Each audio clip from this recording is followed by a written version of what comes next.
This is WFO Radio.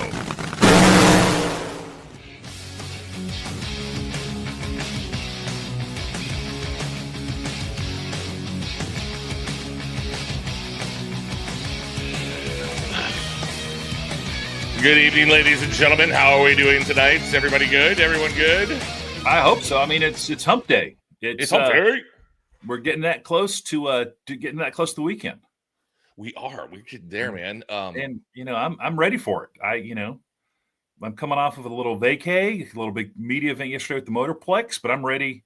Back-to-back off weekends is always a weird deal in the middle of the season. Very weird. Welcome to Life's a Drag, everybody. I'm Jason, and that is Elon. We're your faithful host.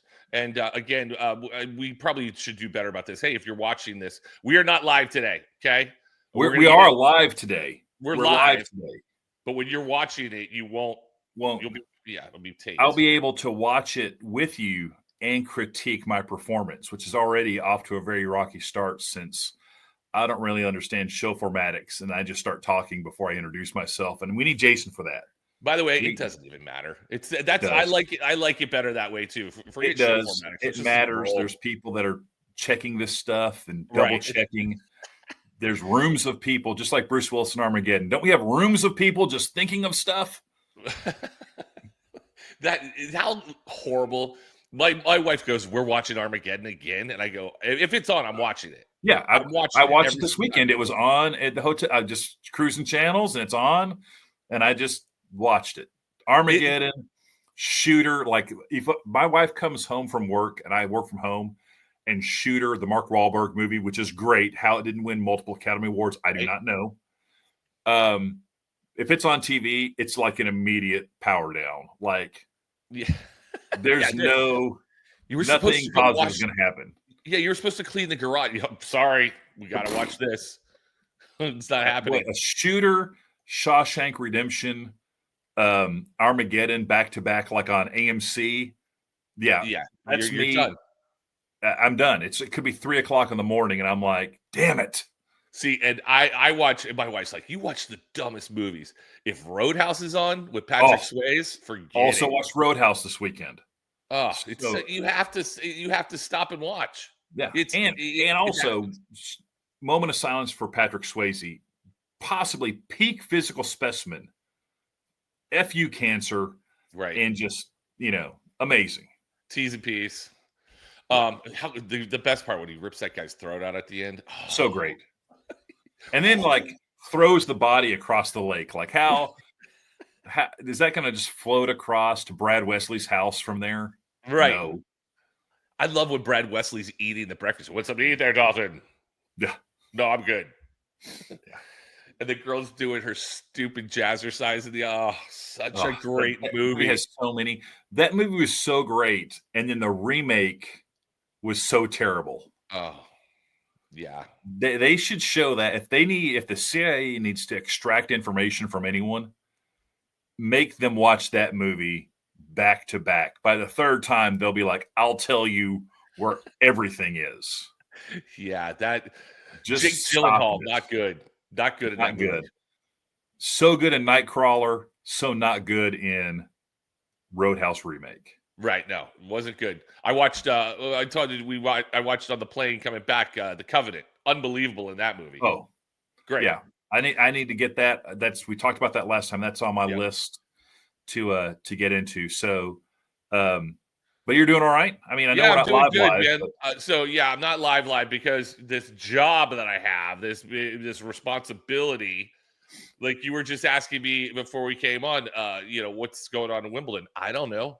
I didn't have to work 4th of July. I was supposed to work 4th of July, but it rained and lightning canceled everything. So I had that day off. But Saturday, I've worked Saturday, didn't work Sunday, Monday, Tuesday, Wednesday, Thursday, Friday, Saturday, Sunday, I'm off. Monday, I'm working. Tuesday, I'm working. Wednesday, I'm working. And then I'm off to Seattle on Thursday. But the job is fun. I'm hanging out on a boat dock. Now, this week, I got finally teched out. I'm riding with people, and as opposed to be just driving around, my boat job. And it's kind of entertaining. there's a lot of, and I didn't really recognize what goes on in Florida, especially at Disney World. There's a lot of people that don't speak English. Okay. They're in the boats. I'm like, of course, I had a family from Abu Dhabi. They spoke a little bit of English. Family from Norway, a lot of Latin American countries coming through, and they just aren't speaking. And I could try and go into my spiel. Oh, these are the showboats. Check these out. And when there's only one person, and the person's like 12 years old, the only person in the car that can speak in English, and she's trying to translate, I just like, okay, I'm done talking. Yeah. You just kind of go, hey, look over there. There's something interesting. Look on the right side. There's also something interesting over there. Yeah, or the other boats come in and they make a wake, and our boat, woo, and everybody's going, ooh. So that's been fun. It's been entertaining. I've been getting some tips, like monetary tips, and this is nice. I'm really, when I first got the job listed, this is a non-tipped position. It's at a restaurant, but people that go to restaurants know they have to tip when they get served. So it's a non-tipped position, and there's one guy who he's a machine. He makes money.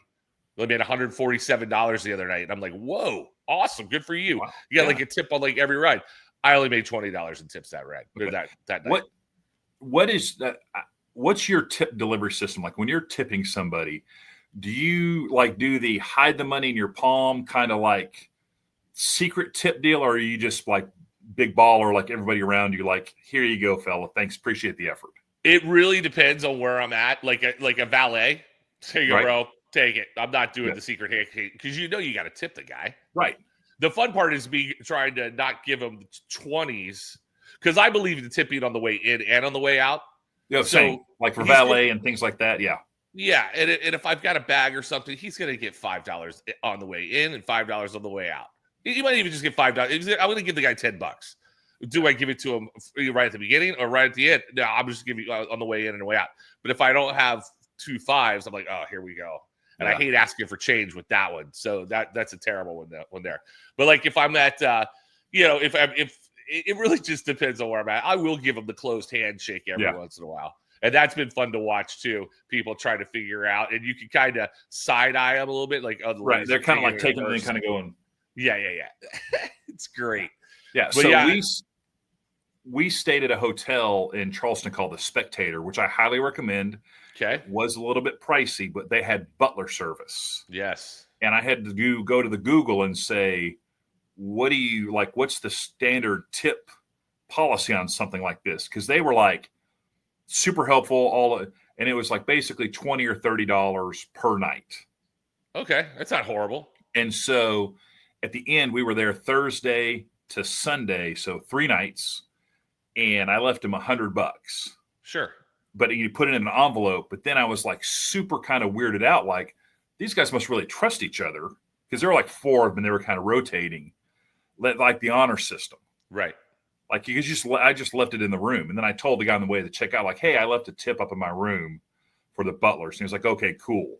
But like if you're a dirtbag guy, you could just slide in there and just pocket that and then be like, oh, those jerks in 314 stiffed us. Yeah, they seem like nice people.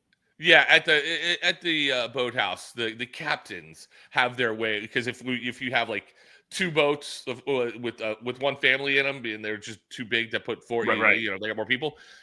If they give like one captain like a tip, then say it's a $50 tip, right? We're splitting the tip, and it's just an unwritten rule out there, and apparently people have broken that rule, and like fights have almost gone out. I bet, yeah. Oh, yeah. So it's pretty serious to that, and it's great because the managers are like, "Listen, don't worry about the tips. If the tips come, but as soon as we're done with the ride, hey, man, did you get anything on that ride? Did you get anything on that ride? Yeah. And it's like, it's so great. It's just funny, but yeah. So how was the rest of Charleston though? I had a lady in my boat last night. She was from Charleston. Oh, really? I said, my friend Elon, who I do a podcast with, Life's a Drag, you should check it out. Him and his wife went to Charleston. They were having some fun. Love it. 5 thumbs up. It's or stuff, right? 2 stars. But 5 thumbs up. It was spectacular. We got in there Thursday. Room wasn't ready, which we knew. They recommended, hey, there's a little sandwich shop around the corner that does, desserts and pastries and all kinds of stuff. Went in there. They did a drunken shake. A little milkshake with a kicker in it. And my wife really dug that. So we went there every day for 4 days. Nice. Made it a point to swing by and get a drunken shake. And she kind of worked her way through the menu. We ate so great. Shrimp and grits. I've always been a big fan, but 82 Queens, best place we went Thursday night, right out of the gate. Right. Amazing. Food was amazing. We went to Fort Sumter on Sunday and got to tour like where the Civil War started. And again, you kind of have this idea of this whole big fort, and you take like a 30-minute ferry ride out there, and it was not at all what I expected. Right. Because it was like, I don't know, I was expecting like an island with a fort on it, and but it was like truly just a fort. Like the whole island was the fort. Right. And you could walk around the whole thing in an hour, but it was super fascinating. And they still had the original cannons there, and they're like showing you like, here's like where bomb blasts were, and like this is where like the Civil War, and then the fact that people were watching it from Charleston while it's happening, bonkers. Yeah, it's pretty cool. We went to the Middleton Place plantation, and that was enlightening, just talking about enslavement and just the whole economic system. So here's a fact that I learned that shocked me when it comes to enslavement, which is a terrible part of our history. But 12 million people came from Africa to be slaves, to be enslaved. Right. What percentage of those 12 million people do you think came to North America? I would say less than 15%. Less than 15 or 50? 15. Yeah, you did much better than me. Only 5% of that 12 million people came to North America. The vast majority went to like Brazil, right, and South America, and all these places that you just, but yeah, so that was an interesting fact, because you just think, you hear so much about enslavement, but they did a really good job of talking about the contributions of the enslaved people, both to that plantation and to culture and food and all these things, and they had their names. And it was really, we probably spent 3.5 hours there walking around this place, and that amazing tour guides. That was the other thing we toured some houses like on the peninsula, and just the guides there, they're all average age 70. Right. But they knew all the stuff, and they had found their calling because they were just passionate about it and knowledgeable and answered all the questions. And it was really, I loved it. Yeah, Charleston is definitely one of those towns. It's like, it's romantic, it's fun, there's a lot. It's got a lot of new stuff, but it's got all that history as well. And again, the food, spectacular. I'm usually a light beer, like I'm a Miller Lite Ultra guy, but I was like, I'm going to sample the local flavors here. So when we went to a place for lunch or dinner or whatever, I would always go like straight to their signature cocktail section. And I had some amazing, I took pictures of them because I was like, I'm going to try to recreate this at home. There you go. But some of them are also very funny. Like at one time I got this, and I should have known because it had spritzer in the name, but it came in a little dainty little mini margarita glass and had like a scoop of it. And then it came with I looked like Paul Bunyan drinking it was just comical. Like, well, look at this look at this fellow over here and his nice little dainty drink. Right. I hate those. You want to try that stuff, but then I look around the restaurant, I'm going, what is that? I can't get. Please don't just bring it to me in like a old fashioned glass, like a nice weighted glass. I don't care. I know it's not the look or whatever, but just don't make me look fruity. I can't get the long handled, champagne style glass with all the fruit and stuff. It just too much. But Charleston, we dodged a bullet because tropical storm came in. Okay. And again, not being from there, Jennifer and I hear tropical storm and we're thinking, oh shit, are we going to need to batten down the hatches or we need to change our flight? And we asked one of our guys and he was like, oh no, these things happen all the time. Right. Nothing to worry about. It's just going to rain. Yeah. That's every day it kind of rained it's like Florida. There were times when it rained for like 20 minutes or heavy mist, but it was never too bad. So Charleston will definitely go back. Big thumbs up. Cannot say enough nice things about it. So yeah, it's a great little place. And then if you want next time you go, if you really want to see some more history stuff, well, I don't know if you can see it now, but you go to Paris Island, because Paris Island's in between Savannah and Charleston right there. Right. That's always fun to kind of go see all the military stuff. But yeah, because I'd heard that there was like an aircraft carrier at Charleston, but like I didn't really put two and two together until we were leaving on the ferry.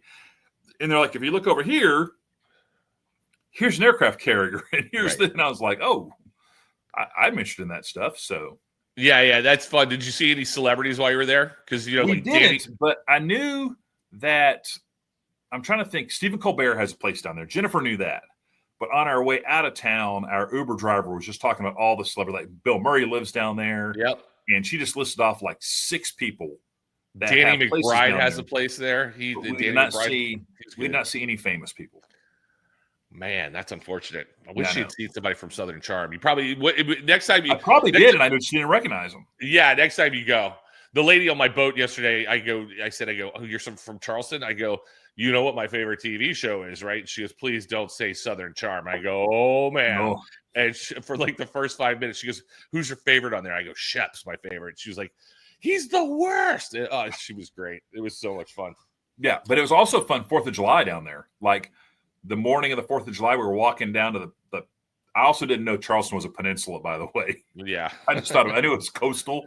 But like when we're looking at the map, because we walked down to all the old section of town and saw like basically just zigzagged to walk all the way to the tip of the peninsula, and then started working our way back, just looking at all the houses and stuff. And on our way down there, they were doing a reading of the Declaration of Independence. Oh, cool. On the 4th of July on their county courthouse steps. And they had different people, and there were guys in like colonial garb, and there's some military guy. I mean, it was really pretty, like a cool, kick-ass way to start the 4th of July. Yeah, that's like we've had races on the 4th of July weekend and roll in places. And last time 4th of July happened, we were in Epping, and Joe and I landed in Boston at like 10 in the morning, and then we just went, the North End, went down and walked the Freedom Trail, the whole thing. Right. And we saw the colonial people there. That was cool. Boston on the 4th of July was very cool. That would be cool. And then at the night we had dinner, and then there was a hotel that we were looking at. Hey, let's go to the rooftop bar. And I go in. I was like, hey, how do you get up to the rooftop bar? And they were like, are you a guest? And I gave them the line that I think I can't remember what the name of the movie was. I go, not currently, but I have guest potential. And she was like, well, if you're not a guest now, it's $50 to go up to the rooftop. And I was like, okay, do you get anything with that? And she was like, no.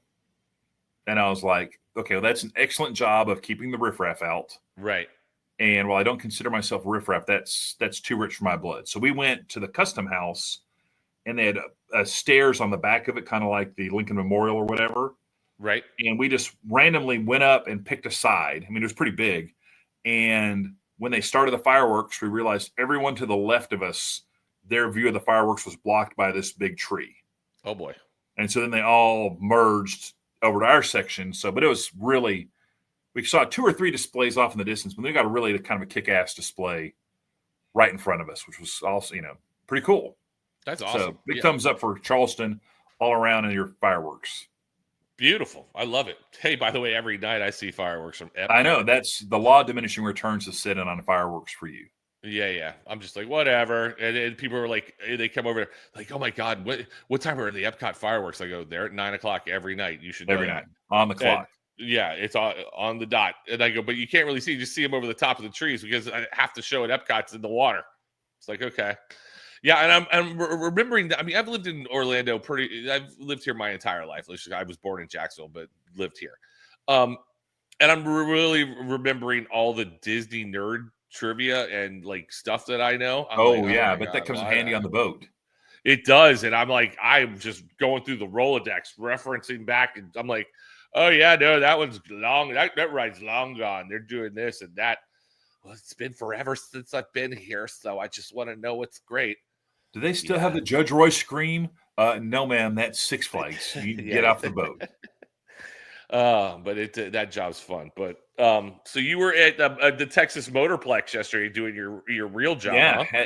had the big media day kickoff for the Stampede of Speed, which was awesome. So we had Buddy Hull. Buddy Hull also has a funny car. He has his Top Fuel Dragster team. He also has a funny car team. He races for Jim Dunn, but he has his own funny car, which we wrapped in our Stampede of Speed new branding. And he did a ceremonial burnout and launch, which was something I've wanted to do for a while. Like, golf tournaments, people may know, they'll bring in former winners and they hit like the ceremonial first shot. Right. So I thought we should do something like that. And now we have the funny car, which we're going to have on display all over the Metroplex leading up to the race. Got a QR code, but it looks, Mike Woodard, the Motorplex creative director, came up with this really cool retro design. You can see there's a Drag Illustrated has a story. Competition Plus has a story about it. See the car, see the new logo, Stampede of Speed logo, super throwback. We had 6 drivers there, like Tony Schumacher came in, Greg Anderson, Eric Enders, Spencer Massey, Steve Torrance, and Buddy was there. Then the Myers spoke. We introduced the Burnout Bun, which is a signature dessert, which you will love, Jason. So we're going to have a signature dessert for the race, which is a cinnamon bun that's baked. And then, of course, we deep fry it and then drizzle it with the glaze and the Nutella and then sprinkle it with cinnamon sugar and then pecans on top. Oh my God, my teeth are hurting just as you were describing. And it's so good. It comes in a contain, like the bowl is shaped like a tire. Okay, cool. So we're super excited about that. But it was great to have the drivers there and talk about, we announced the Motorplex Legends, and both Greg and Tony are legends. So they talked for a little bit. Then we brought Steve and Erica up to talk about, winning at the Motorplex and getting cowboy hats. We announced we've done black hats and gray hats for winning the Motorplex. This year, special for the 40th anniversary, we're going to have a navy blue cowboy hat. Oh, wow. With a special hat pin. So get your Top Fuel operation together, or super comp. I mean, we give it to everyone that wins. And so they talked about kind of the winning. And then we had Spencer Massey and Buddy just talking about being from Texas. And Spencer grew up racing at the Motorplex. He's raced everything there. Okay. Junior dragsters, bracket cars, super comp, Top Fuel dragster. Buddy's raced every race that's part of the Stampede of Speed. Like the opening weekend, we do like a Texas Invitational match race between the concerts. Right. And Buddy's raced in that, where we raced Top Fuel dragsters against funny cars, against fuel altered. It's really kind of a wild deal. We do a street car shootout that Buddy raced in. There's a guy who's like, "Oh, I have an extra street car you can run." And so Buddy's like, "Well, I'll drive it." So he raced in like the street car shootout one year. And then he's raced, Top Fuel and funny car at the national event. So if it has a steering wheel and wheels, Buddy will get in it and drive it. Yeah, that's awesome. And the best part, I mean, if you haven't gone to the Stampede of Speed, it's a pretty cool thing, man. You guys are doing a really, it's what everything needs to happen at. It needs to be festival-like, at all of these races. It was cool yesterday because then we also had a film crew there. We had media there for like the media day. Waco paper, a couple TV stations, we're getting footage for those guys. And then in the afternoon, we had a production crew there, and we sat everybody down because the Motorplex, we're going to basically package all that stuff for Fox, but then also, send it out all leading up to the race to all, like do media kit deliveries. Right. To all the TV stations in Dallas and Waco, and some evergreen stuff about the history of the track to just kind of ramp it up a little bit. So I love it. It was awesome. It was a great day, and it was worked out really well. You have the whole schedule. Starts at 11 with the burnout, and then we go into the Champions Club, and we had food and Jambo served barbecue. We had we do a big beer expo the opening weekend. So Union Bear Brewery came down and had beer samples for everybody. So I mean, it was a thing. Like it was 2.5 hours of nonstop, bam, bam, bam, bam, and doing things like that. Some things went right, like 90% of the things went right, but then there's other things that you're just, this is kind of going off the rails a little bit, but we can get into our crazy press conference talk maybe after the break. Yeah. Now, are you the one kind of putting that stuff together, or are you? Yeah. Okay. Yeah. So Werner Communications, like myself and Abby, we kind of worked with the drivers to get them all to come in, worked on the whole schedule, coordinated with Buddy to get the idea of the burnout was our idea. And then just start kind of put the whole schedule together. And obviously everyone at the track, Christy Meyer, Johnson, Billy Meyer, they have their input. And then, we're working with Jambo, who does the barbecue contest. We're like, let's have him serve the food. And Christy came up with the idea to have a signature dessert. So we're like, it was a whole probably 2.5 months leading up to yesterday. Sure. So that's kind of one of the things that we But you're do spearheading is kind of the whole thing. Spearheading the whole thing. So I didn't get a wink of sleep Monday night because you're worried about it raining, right? Or you're worried about, guys' travel issues. Like Greg Anderson flew in Tuesday morning, came to the deal, and then flew out. So you got all the moving parts, but everything worked out great. That's awesome. That's very cool. Well, yeah, I mean, we should have thrown up the 40th logo. We should have. If we'd have been terrible thinking with that. You can go find it online. I'll go find it. Go to Competition Plus. Competition Plus has a great story on it. Go check it out. There you go. And then, the other thing that was amazing about it, I forgot. We did a 30-minute live stream on WFO Radio with Joe. Oh, that's right. Yeah. In the middle of the deal, which is super cool. I love doing things like that because there's after we did the press conference formatics from 11 until noon, then we went right into kind of quote unquote lunch was served. But that's when the media guys start talking to interview one-on-ones and stuff. And we just set up the old iPhone right with the backdrop of the logo. And Christy talked to Joe, Tony Schumacher talked to Joe, Greg Anderson talked to Joe, and Buddy Hull, a 30-minute live from the press conference, which I love doing things like that. And that's awesome. Another hoop. You're kind of, we had, sanitation wipes to just get people, because we're switching the earpiece with 4 different people and all those things you had to think about. It was cool. I'm super happy, to do those things with Joe. And that was actually Joe's idea. Joe was like, how about, what do you think about if we did a 30-minute WFO radio from the press conference? I was like, dude, I love that idea. Look at the synergies we've got going on here, being part of the universe. Oh. The whole universe, the whole WFO radio universe. So, and you can go check that out. I've been sharing it. The Motorplex has shared it, but it's get some great info from Tony Schumacher, both about his comeback this year. Greg gave some great answers. Buddy was talking about the burnout, and then Christy talks a lot about all the stuff that's going on at the Stampede Speed. I love it. All right, let's synergize this whole thing. Let's hear some words from our sponsors, shall we? Drag racing fans, check out Drag Race Bracket Bonanza. It's the free, family-friendly fantasy bracket game. Now, after final qualifying at every national event, you can fill out your bracket for all the pro classes. It's free, easy to click on your picks. If you need some help, just hit the randomizer button to fill in the blanks. It's for fun, stay engaged, and pick your winners today. Looking to replace your OEM diesel particulate filter or diesel oxidation catalyst? Look no further than DPF XFit, a complete line of aftermarket diesel particulate filters and diesel oxidation catalysts designed as an exact fit OEM replacement with all makes coverage for light, medium, and heavy-duty trucks. With thousands of units in stock, we ship the same or next day, and be sure to check out our comprehensive reverse OEM lookup tool. Always new, never remanufactured. For more information, be sure to visit dpfxfit.com. That's dpfxfit.com. Redline Oil, formulated to win, proven by me. Redline Oil, formulated to win. Formulated to win. Formulated to win, proven by me.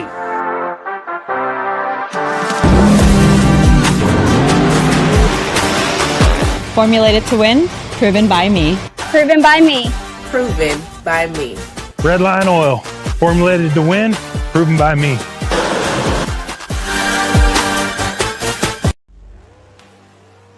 The number one source of friction in your engine is not what you think.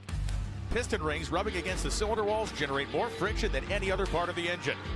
More friction and temperature means more wear and less horsepower. Fortunately, the team at Total Seal knows how to reduce friction and wear through innovative piston ring design. If it takes a piston, Total Seal can build a better ring.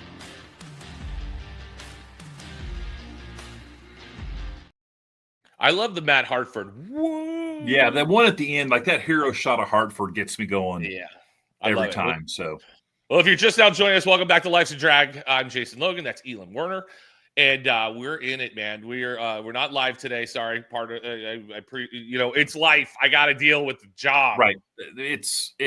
But here's the thing: while we're not live, we are always delivering a show 6:30 Wednesday. Yes, that's what you will know that's the biggest thing with these podcasts. You're getting them started, and you're like, oh, we have all these grand plans and all this stuff. We're committed to doing this, so you will know. Tune in every Wednesday at 6:30 Eastern. We'll be here. We got something for you. Yeah. And so before the break, we were talking about press conference, Motorplex Media Day, and that kind of got Jason and I talking about. Jason does a ton of events. I do a ton of events, and we were just talking about. Let's talk about some crazy events that we have done. And I will tell you, back in the day when I was doing the thing that got me started doing the drag racing, like back in the 90s, we were rodeo clowns, basically. We were just and we'd show up to local ballparks and I'll never forget one time we were at Los Angeles. No, it was Las Vegas, and it was for like a home run derby. And they had, but it was like a made for TV home run derby type of thing. And Mike Piazza was there. Everybody who was big during that time frame was there doing this thing. We're out on the field doing the YMCA, trying to hype these people up in between crowd shoots. And then everybody goes to lunch, and we end up being in the locker room with these guys. And we're just kind of in the corner, and, what's going on? Who are these clowns?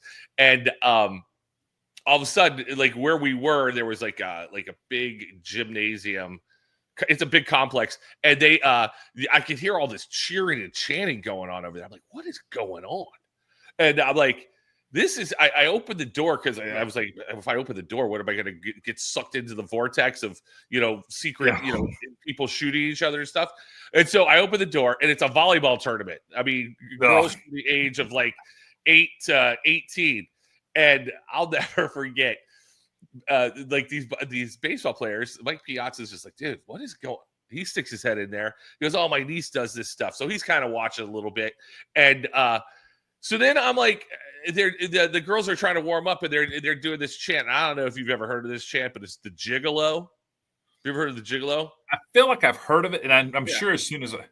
So you just have to respond to me. You go, hey, Elon, and you say, yeah. Yeah. Elon, yeah. Hey, Elon, are you ready? Yeah. To Gigolo. And then they go, and everybody, they're just calling girls out, and they're dancing around. They go, you got your hands up high, your feet down low, and this is how you jiggle it. You have to do a solo dance. And they go, I feel like I have done, oh, jig, I love, say what? And so I'm just watching for like 15 minutes. I go, I'm getting in the Gigolo huddle, and I jump in, and they're like, and so they're like, what's your name? I go, it's Jason. So I'm doing that. Then all of a sudden, Mike Piazza jumps in. They're like, Mike Piazza! It was the stupidest, 45 minutes that we had fun. It was, they were doing their lunch and they were trying to reset shoots. And we were just like, that was absolutely stupid. Think about how viral that would go now today if a guy just jumps into a volleyball Gigolo huddle. Yeah. I mean, that's way before social media. So that's just gold. Dude, and I've got a million stories just like that. I mean, and just like from your press conference stuff, like I was at the grand opening of Mario Andretti's World here in Orlando, and I'm like, oh, cool. I'm gonna go watch Mario Andretti do his press conference. Look at that. Yeah, be easy. I was just like, you get invited to certain things. You're like I was actually at the corporate event where the people who make Viagra, right? They were launching Viagra. We had to sign. We all had to sign non-disclosure stuff. We had to do all kinds of things just because we were in the general session. I'm like, all right. Did they have some good visuals at that event? I mean, they did. Oh yeah. And I had to sit down because I was playing walk-up music on and off. That to me is that's just HR disaster. If I was at that deal, that would just be HR disaster. It was crazy. Yeah. I was like, and I'm like going, oh my god, this pill actually does that. How is that going to work? My boss was like, dude, if I could buy stock in this company, this thing's gonna go through the roof. Right. And I was like, I guess so. Yeah. But things like that, I'm at those things all the time. Yeah. So you got the picture of me with the Wanamaker trophy? Oh, there he is. Yeah. So we did an event in Dallas, and I was at Tony Faye PR when the PGA moved their headquarters to Frisco. and they sent all their trophies to us. So that's me with the Wanamaker trophy that you get for winning the PGA Championship, which we had like that trophy, the one for the Masters event and the ladies LPGA all on one table. And we actually briefly let media people take pictures with the trophy. And then the PGA people were like, yeah, you can't let people take pictures with the trophy. That's great. But I got mine. So that's the year. That's probably about 2009 when I won the PGA Championship. That's just my winner circle picture. The best part is you can go on social media, like on my page and some other pages, and you will find me holding Wallies that I didn't win, or just they're all around in race control in the tower, and I'm just like, I'll be the take a picture like this, and so I have pictures like we do the National Championship game every year, so that's in Miami. You can probably recognize that's South Beach behind me, and that was what year COVID was that year. one? That was COVID. So that was January 2021. That was the game we played in basically an empty stadium in Miami. And so that's getting set up. So I was in charge of kind of that press conference. So we had to like set everything up into the sound system and do the run through and make sure all the visuals worked and, the handoff and all that stuff. So there's any number of pictures of me like that where then there's like the actual press conference and then it happens with real people. Right. I was at the Alabama Notre Dame one in Miami in South Beach doing stuff for Florida Lottery. And those Florida Lottery gigs, all we would do, we would make people just do the stupidest stuff, but we'd give them scratch off tickets. So people would do it. Sure. I mean, if I say, hey, Elon, come up here, we're going to do this game, and you play a game and you won, I'd wrap you in $20 scratch off tickets. You'd walk away with like 100 scratch off tickets. And so we had huge lines for anything and everything. But we were there doing that, sweating our butts off in South Beach the whole weekend. How crazy are those Notre Dame uniforms when you see them in person?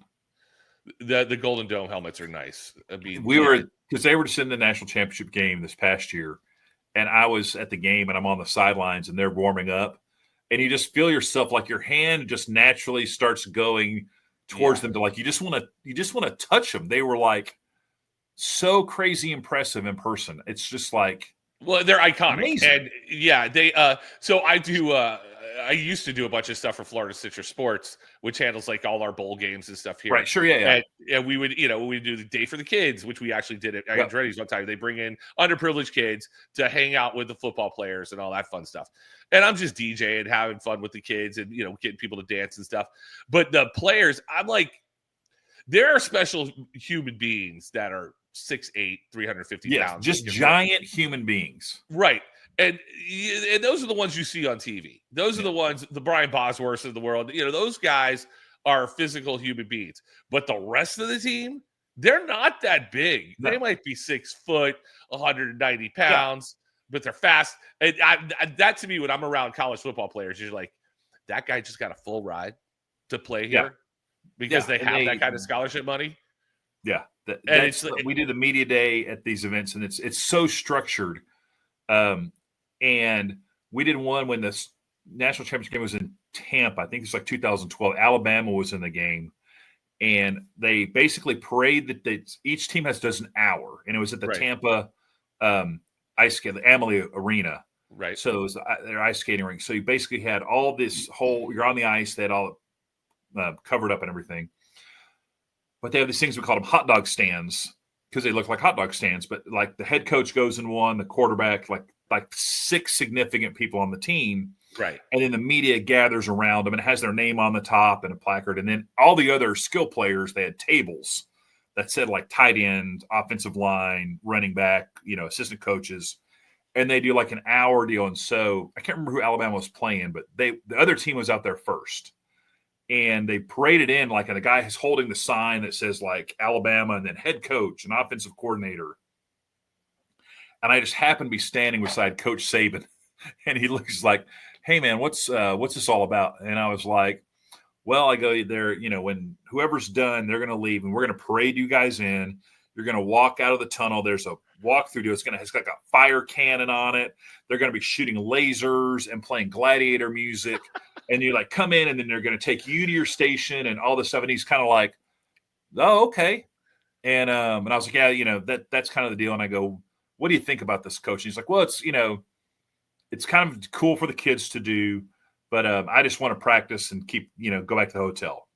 Totally get it. And I was like, thank you very much. And then I just walked off because I don't want to, whip his ass too bad. Sure. Well, then they parade in, and I happen to be kind of walking by. They were just kind of getting started, and I'm walking by Coach Saban's hot dog stand, and he had just sat down. He's like, hey, before you guys start, he goes, I just want to let you guys know something. He goes, I was talking to a guy back there, and he told me what was going to happen when we were coming out here, and he would describe like the fire and the lasers and the music. And he goes, I thought this guy was pulling my leg.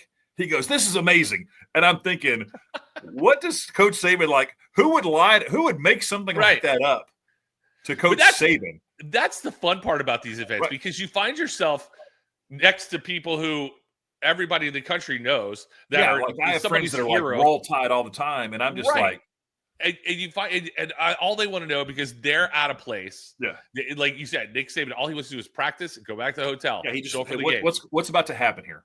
And just wants to have a little, and he completely just thought I just made all that stuff up. Yeah, it was like man, I found myself in so many different places. Like we were with the NBA. We were overseas in Spain, and we went with the Pacers and the Seattle Supersonics, and we were all on the same floor with players and mascots and NBA officials and stuff. And we were just bouncing around. We're the fun guys. The mascots like, come on, we're over here. So we're with the Pacers mascot, and we walk into a room, and there's Reggie Miller, Rick Smith, and all those, and we're like, we shouldn't be here. No, we should not be here at all. Let's move. Let's keep on moving. And Sean Payton was in there. They were all playing cards and stuff. Like, what's up? You guys want to play? No, we're good. Absolutely not. We cannot afford to lose thousands and thousands of dollars. Yeah, we're out. But we just find each other. Because you're in a different situation. You bond with the people that are around you, that are wearing badges that look like they're official, and they all know. And it's just it makes me laugh so hard when I see stuff like that. And people come up, hey, what are we doing here? Well, this is what we're doing. Yeah. So I met Reggie Wayne, the Indianapolis Colts wide receiver, at a when a national championship game was in Indy. They bring in legends and stuff. And one of my coworkers was kind of in charge of the legends, and she was like, hey, I got to go drop these tickets off for Reggie Wayne. Do you want to come and then we'll go get some dinner? I was like, sure. So we met at a bar, and his manager was there and some of his friends. And I just sat down and just started the conversation with him. And all I wanted to talk about was his time on Parks and Rec. And I was like, hey, man, I go, you probably get asked about this a lot. I go, but how did the Parks and Rec deal come together? And he's like, he goes, man, let me tell you. He like lit up. He's like, let me tell you. He goes, Jim Irsay, it was like the NFL was like just starting their NFL Play 60 promotion. And they were like trying to with NBC, they're just pushing it. And Irsay was like, get some of my place. He goes, I was only supposed to be on that show one time, like for that episode.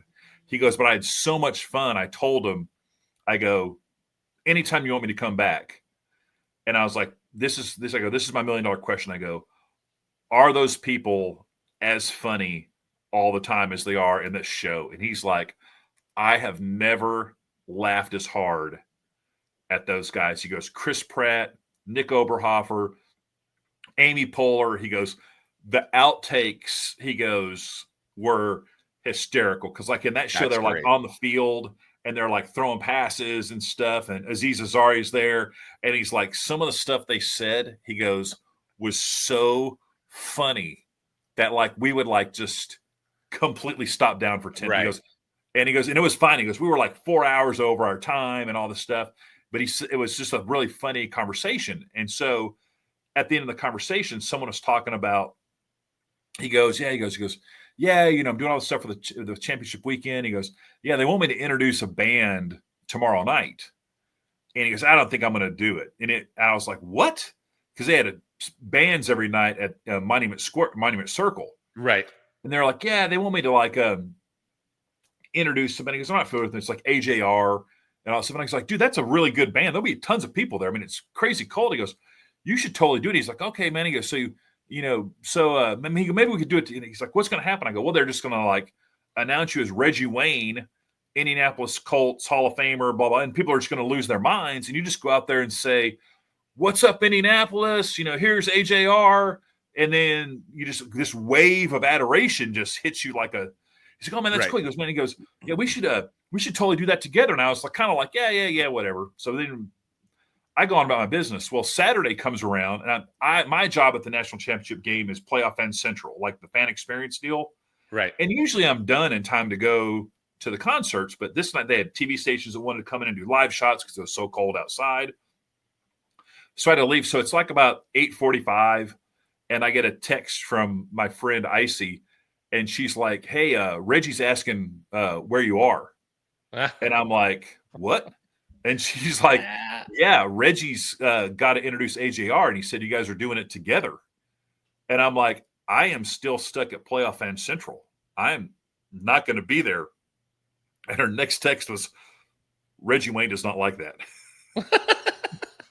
I was like, tell him I'm really sorry. And so then I don't think about it anymore. The next day, I see him at like a breakfast event. And it's like Reggie Wayne and like 3 or 4 other like NFL players. I think Ricky Williams was there. And I kind of walk in, and Reggie Wayne's like, E, why you leave me hanging? And I'm like shocked, like, what? He's like, and then everyone's looking at me like, why am I dogging on Reggie Wayne? Right. He's like, yeah, this cat, man, he talks me into doing this deal, and then he doesn't show up. I mean, and he's just like totally busting my chops on it. And then everyone's just like, yes, you're a jerk. Like Ike Taylor, like one of my all-time favorite behind-the-scenes Steelers guys, is there, and he's just like, E, you got to be better if you're going to be a Steelers fan. He goes, you can't, and it was just so I missed my opportunity because he honestly thought if I would have been there, it would have been me and Reggie Wayne introducing AJR. Right. So that's a pro tip to everybody listening. Yes. Elon didn't talk football with Reggie Wayne. No. Elon talked about something that Reggie Wayne wanted to talk about. That's what happens when you come out to the racetrack. Know a little something else about the racer, or the people you want to talk to. Right. Because they will favorite football team or baseball team or move in like that. It's all on their social media. Yeah, and that's how they'll open up and spend the extra 5 minutes with you. Good. If you're going to talk to, let's say, Erica. Hey, Erica, how was it winning your third, world championship? Right. She's like, that was great. Thanks. Bye. I'm not saying she's going to be like that, but no. But you're not going to get the quality time, and especially at autograph sessions where we got to move along. Yeah. If you know something, about them, that will just make them stop in their tracks and go, so-and-so. Yeah, that Reggie Wayne bar, he told me so many great Parks and Rec stories, and it was like exactly. So now when I'm watching the show and I see it on, I'm just like, that is phenomenal. So, but probably circling back to close the loop on press conferences, the most insane press conference I ever did is I got asked to ride herd over Jameis Winston's draft day event in 2015. Oh my God. And is this it? Wait, yes. Is this it? So that is like a third of the media that's there. And this is in Birmingham, Alabama. He was the first NFL #1 draft pick to not go to the draft. So everybody had to come to Birmingham, Alabama. And we had like 3 TV trucks parked in front of this guy's house. And the media was there all day. He only did 30 minutes of media availability, Jason. They're there all day. Like CNN Sports, ESPN, they're doing live shows. Tom Rinaldi's there. Yeah, because he's #1 draft pick. He's the #1 draft pick. And everybody knew he was going to go to the Buccaneers, but he didn't know. So we had to sneak in the Buccaneers PR staff in the afternoon, and they had all the hats and everything. And that's us walking into this house. And the funny thing about this picture is the draft started at 7:00. He's the first pick at like 7:05. This picture was taken at 7:01 p.m. They let Jameis leave the property in the middle of the afternoon with his girlfriend who looked like Beyonce and with no one with him. And he was late getting back because the traffic was so bad. So that you can't see it, but there's a car. Basically, he's gone. We finally get him on the phone. And I'm like, hey, he's like, I'm stuck in traffic. And I'm like, what are you driving? He goes, I'm in a green Camry. and there was like state troopers there at the property. Right. And I just turned to this trooper and I was like, hey, man, do you have a car? And he's like, yeah. I go, you need to get in that car and go get Jameis and give him a police escort back here. So he's like, yes, sir. And he just got in his car and just hauled ass out of there. And he comes back. And this is like 6:45. And like all the media guys are now on to the fact that Jameis isn't there. And they're like, because he had a little bit of history. Oh, you think? I'm a Florida State fan. I mean, tell me about it. So we're trying to rebuild his rep and all this stuff. And the guy's disappeared.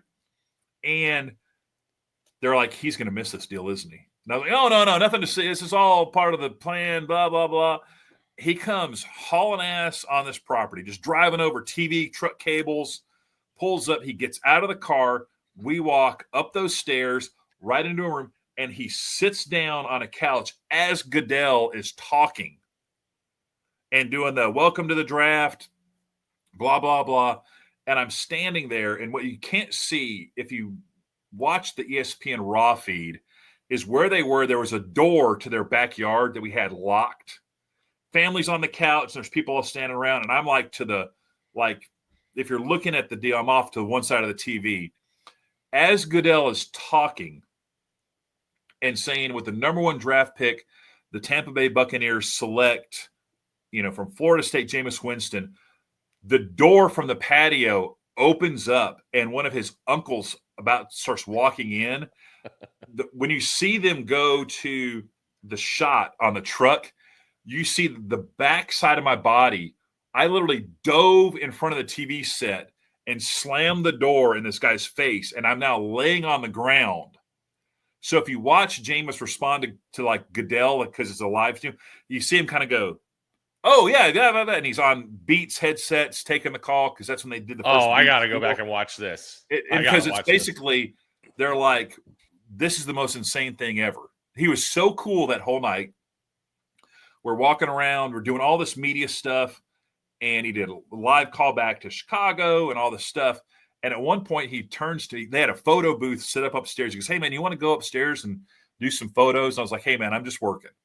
I just want to make sure you get all your stuff done. We got all this, I had a whole punch list of things to do. And then he goes, hey, do you want to, anything signed? And I was like, you know what? My son's a big football fan. I go, he would love, he goes, man, I got hats and stuff. And he goes, Tony, come up here. He already had a guy, and the guy had a bag full of Tampa Bay Buccaneer hats. And he goes, what's his name?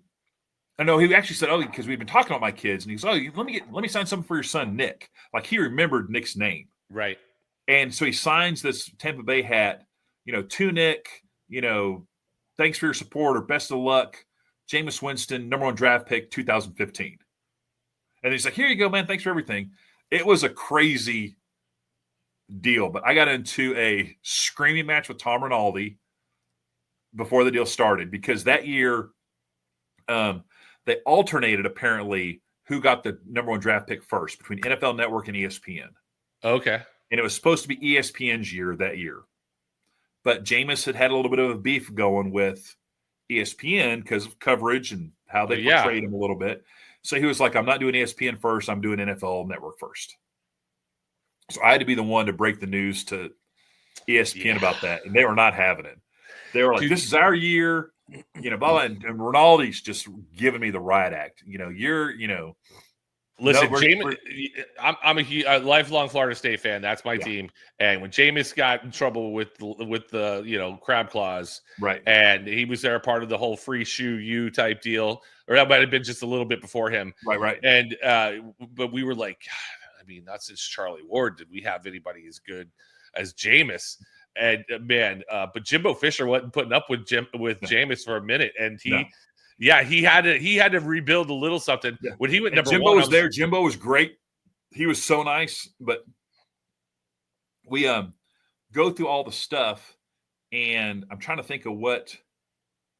Oh, so Rinaldi and I are just going toe to toe, and I was finally like, Tom, I go, here's the options. I go, you can get them second, or you cannot get them. And they're just like cussing. So finally, he did NFL Network, he did ESPN, he did CNN, he did all this stuff. And this is it's probably 6 or 7 years later. I'm at the College Football National Championship, and we're at media day, and I see Tom Rinaldi. I think he'd already switched over to Fox by then, maybe still with the ESPN, and he's just kind of looking at me, and he's just kind of like, man, where do I? You can kind of tell he's like, I know this guy, and I don't know why I know him, but I feel like I should know him, and we could just like it's like a 2-minute like exchange across the room, and I finally go over to him and I was like, Tom, you're trying to figure out where you know me from, right? And he's like, yeah. He goes, I feel really bad. He goes, because I feel like I should really know who you are. And I go, yeah, you gave me a pretty good dressing down Jameis Winston's draft day in Birmingham, Alabama. And just the look on his face was just like, oh, yeah. He goes, man, I'm really sorry about that. Because when I'm just doing I totally know you were just doing your deal. You're protecting your turf. I was protecting my turf, and we had like a nice little conversation about it. And I was like, that's kind of where you know me from. And he's like, okay. And then I just kind of walked off. Yep, kept on moving.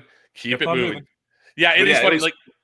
Like I know we've talked about Shaq before, but I was DJing a Krispy Kreme conference here in Orlando, and he owns like 50,000 restaurants. So smart about that. Yeah, and Shaq obviously standing taller than everybody else, and because Shaq's a DJ, he sees me and he's like looking for the DJ. He looks at me like, yo, man, I know you from someplace. And he comes up and, he gives the bro hug. Right. And I go, yeah, man, I used to work, Sports Magic back in the day, shooting the t-shirts. He goes, oh, man, that's it. I used to bust in. Yeah, I'm like, that's where you know me from. But yeah, those encounters are the best. I love them. We met like when my son was looking for colleges. He thought he wanted to go to UT. And we went down because I knew the person was running the Heisman House for College Saturdays. And we went down to the event, and Vince Young was there. And I had met Vince Young his rookie season with the Titans. We did some stuff when I was at Beckett and, just like a couple encounters. Well, he's there, and he comes into like the back of the house, and he looks at me. He's like, hey, man, what's up? And because he knew me, but he, big, handshake, bro hug, whole deal. And I was like, hey, man, Vince, Elon Warner, we, met, Super Bowl your rookie year. And I go, this is my son, Nick. He's considering coming to University of Texas. And I'll tell you what, Vince Young, the best ambassador for the University of Texas. He turned on a dime and immediately started engaging Nick in conversation. Right. About University of Texas. And what a great school it was, and asking Nick what he was doing. And Nick was a swimmer and all this stuff. And like they had like a 20-minute conversation where Vince Young was giving Nick the hard sell on UT. And then at the end, he's like, hey, man, he goes, you need anything? He goes, man, you seem like a really good dude. He goes, let me know. He goes, your dad knows my people. He goes, get with my people. He goes, I'll be more than happy to do a letter of recommendation to the University of Texas for you. And Nick was like, oh, that'd be so great, Mr. Young. And Vince was like, so cool. He's like, just call me Vince. We're on the first name basis now. Like Nick, who's like in high school. Yeah. And so he leaves. And I told Nick, I was like, dude, I go, this is on you. I'll get you his contact information. And then you need to reach out and get that letter of recommendation. Because, I mean, you're applying to University of Texas and you just drop in a letter of recommendation from Vince Young. Right. That's going to. So Nick does, and he's actually on the ball. But sadly, 2 weeks later, that's when Vince Young got pulled over for DUI. Oops. Sorry. I still wish we'd have gotten that letter of recommendation. I would have loved to have had that letter of recommendation. Hey, I know I've had some bad times here the past couple of days, but I won you a national championship, and But those encounters with players like that are just so funny. And don't talk about their national championship win. Talk about other stuff. That's your biggest takeaway. That's the biggest thing about turning. Life's a Drag is going to tell you. Here's the tips.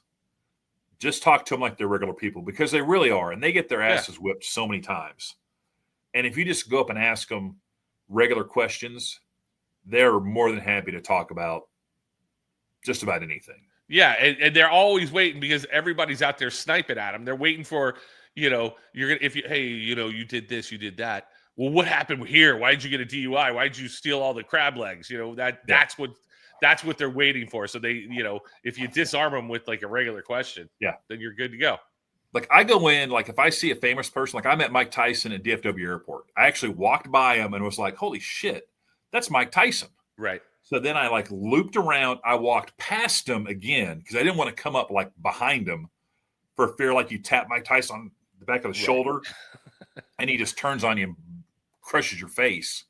I walked past him again. And then I came up and I just walked up to him and I was like, excuse me, champ. Just don't want to take up too much of your time. Just want to thank you. I was a huge fan of yours growing up. And I think it's really cool. He was doing a one-man show. That's when he was doing the one-man show. And we talked for like 2 minutes about the one-man show. And I was like, hey, I don't want to take up any more of your time. I mean, yeah. And he was like, thanks so much. And you want a picture or anything? And I was like, no, man. I go, this is just cool. You want to take the time, get out of here. Don't want to draw too much attention. And I just walked off. And I'm not 30 yards past him, Jason, and I hear a woman just go, Mike Tyson! Oh, my God, Mike Tyson! And I just turned around, and this crowd of people had just descended on him, and I felt so bad. Yeah, that happens, too. I was in one last story, not to trumpet, but it's funny. No. I was in a like Admirals Club, and here comes this guy, a whole entourage of people. And this one guy in a wheelchair, and it's CeeLo Green. I was like, yeah, really? This guy can't walk? All right, fine. Yeah. And he gets out. They put him in a corner. And, man, he created such a disturbance with his wheelchair and his I mean, he must have had 20 people with him. Yeah, and I'm like, really? That's how you just mess it up. Tyson had like 2 guys with him. Yeah. And they just look like a regular traveling party. Right. And everybody in this Admirals Club, blah, blah, blah, blah. Jimmy Johnson, I'm in LA, and he's just getting off the air. We're leaving on a Sunday, Admirals Club. Jimmy Johnson just sitting there eating a little bagel. No one said a word to him. No one said a word to him because he was all by himself. Yeah. But I'm trying to think of who Nick met somebody and just totally played it totally cool. I think it was like Jon Stewart or somebody just kind of saw him, and he was just like, hey, really dig your show, and just like kind of kept walking. I go, that's the best thing. Just let them know. It's all, hey, man, I've seen you here for an hour. I'm going to leave you alone and then go on. I mean, that's the way to do it. Yeah, of course. All right. Well, all right. Great show. Always good to talk to you. Cannot wait to catch up next Wednesday when hopefully we'll be live, heading to Seattle. Getting excited about that. Yeah, that'll be good. So it should be a good week. Freaking going to be tired when I hit Seattle, but I think I'm going to land on Thursday and then not show up to the track until maybe 6 o'clock on Saturday. Oh, come on, man. You need to get there Thursday. Go to the autograph session. We'll talk about it next Wednesday, but autograph session at the Dave & Buster's. Hello. Oh, that's there too. Okay. All right. Yeah, that works. And then you can sleep in. But yeah, it's going to be a wild one in Seattle. Dude, thanks so much, dude. Elon, thank you, sir. Have yourself a great rest of the week. You too.